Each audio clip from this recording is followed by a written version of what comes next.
all of this going on. Of course, we've got this energy up here to the north. It's going to be sliding its way toward us. We've got this moisture. It's going to pick up along the way. And you know what happens? And it all just kind of sits up here and spins away and becomes a nor'easter for us. Let me give you a timeline, a little more detail. I kind of showed you the broad look earlier. This is a little closer look. This time tomorrow night, we should actually start to see a little bit of light snow out through the Berkshires. Very, very light stuff, though.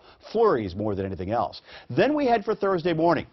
Light snow breaking out across the area. I don't think it's going to slow down the commute that much, but there will be snow during the commute, and you know that can always be a bit of an issue. Now, as we go through the day on Thursday, kind of light snow off and on. Again, remember, this thing is going to stretch out for a long period of time, so it's not like we're going to get a big dump of snow. It's going to be kind of spread out over a period of time. But I think once we get past the Thursday evening commute, then we start to pick up more intensity to the overnight hours, and I think the biggest problem we're going to have is that Friday morning commute. Probably going to be some school cancellations. We've not heard about anything yet, but just keep that in the back of your mind. Then as we head through the day on Friday, it kind of winds down. By the time we get to the afternoon, we push this whole thing off, and wow, a shot of really cold air starts coming in. Now, because this is a nor'easter, we have 3 tide cycles we're going to keep a close eye on. Thursday at 11 a.m. and midnight, and this one at Friday at noon.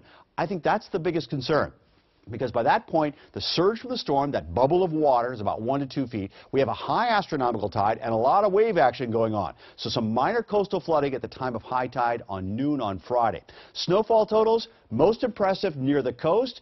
As you get inland, a very fluffy snow that we're talking about, but still piling up. In some places could get as much as 10 inches of snow there. Into this area, we could see as much as 12 inches of snow as well. Here's the way it shapes up over the next several days. It's cold and it's windy with this storm system. A lot of blowing going on as we look at Thursday and Friday's forecast. We start to warm up a little bit, though, as we head towards the weekend. Not till after a very cold start on Saturday morning. Sunday about 36 degrees, and the next chance for rain or snow next Monday could actually be in the form of rain. It may be mild enough at that point, but brace yourself for some snow on Thursday. Phil?